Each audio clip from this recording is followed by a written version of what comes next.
再来看马来西亚甲泰国落大雨做大水，已经造成12个人死亡。马来西亚的北部有超过122000外人撤离，泰国南部有13万人有路无厝。另外，伫印度甲斯里兰卡嘛，因为风台的影响，已经有19个人死亡了。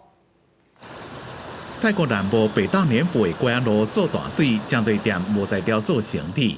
ก็พยายามเก็บคือเก็บเราก็เก็บทุกอย่างไว้ก่อนแล้วอะค่ะแต่บางสิ่งบางอย่างที่เรายกไม่ไหว 伫馬來西亞甲泰國小接備東北部吉蘭丹州災情上嚴重，國家災害管理局講，全國122600位居民無家可歸，其中吉蘭丹州就佔63%。 Pukul 1, pukul 2 tu air dah start masuk dalam kampung.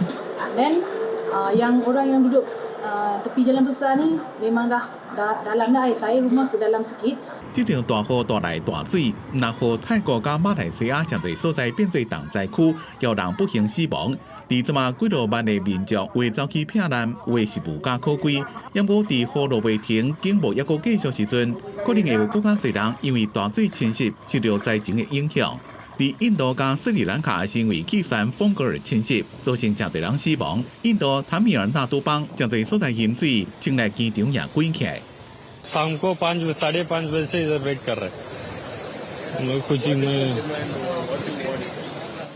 और हम लोग का अभी नेक्स्ट फ्लाइट चाहिए नहीं है तो रिफंड चाहिए कुछ तो रेस्पॉन्स चाहिए 印度氣象局隨意講，中央直轄區保持熱力區降雨量484毫米，是30年來24點真久來上大的降雨量。不過有照這個氣旋的威力慢慢變弱，到時雨也會變細。公司新聞吳文寧報道。